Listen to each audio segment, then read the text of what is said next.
here's your WNEM TV5 News Update. Good afternoon, everyone. I'm Colette Boyd. Here's a look at the top stories we're following today. The Genesee County Clerk confirming to TV5 that LaShawn Johnson filed the paperwork for a recount of the 3rd Ward primary election results to fill the seat that was left vacant since September following the death of Flint City Councilman Quincy Murphy. Now, the recount is set for Thursday morning. A.C. Dumas and Beverly Biggs Levy both received 165 votes. Johnson received 162 votes. The top 2 vote getters move on to the August general election. Stay with TV5 for updates. Well, today marks 5 years since dam failures flooded parts of Gladwin, Saginaw, and Midland counties. A lawsuit against the state stemming from the flood is now headed to trial in January. Earlier this month, a judge denied a summary judgment requested by the Department of Environment, Great Lakes, and Energy. The agency is accused of ignoring warnings that the Edenville Dam would fail if the level of Wixom Lake rose too high. This morning, attorney Ben Johnson and several people impacted by the flood held a rally at the Midland County Courthouse to talk about the lawsuit and the financial struggles people are still facing 5 years later. Stay with TV5 for continuing coverage, as we will have much more on the lawsuits and residents calling for state officials to act and help rebuild the dams. Now here's Diane with the First Alert forecast. We do have dry weather on this Monday, even waiting for some sunshine later today, but we actually have a rainy and cool week ahead.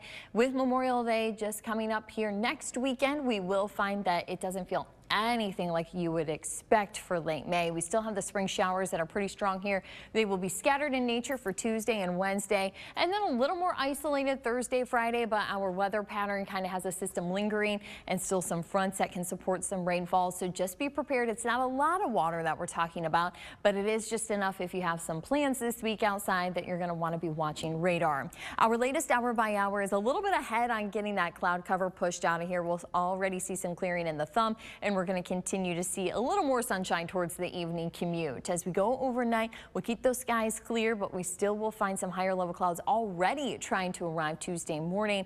And though we have some rain chances trying to come in here towards the evening commute, you can kind of see on that outer band just some lighter rain. Our heavier rain is actually going to try to hold off until the night. So we'll be seeing that staying along I-69, and our better rain chances are going to continue to stay south of US 10 as we go into the middle of the week. So just be prepared for the rain chances. You'll even find here as we look at some of our rain totals, further north you go, just trace amounts of rain, but coming into the Tri-Cities, still not a lot of that rainfall, but even about a ½ inch or less is to be possible here. You can see for Owasso, Flint, and towards Lapeer. Our low temperatures tonight are actually going to be on the cooler side because of those clear skies. If you are in the thumb, our northern counties further inland, be prepared for mid-30s, which can start to see some frost develop. So keep in mind that if you have your garden going, you may want to cover it up or bring in some of those potted flowers, because we do dip into the 30s tonight.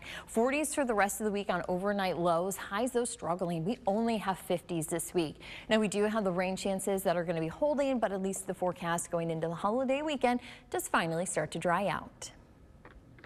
Remember to tune into WNEM TV5 on air and online 24/7 for the latest news, weather, and information.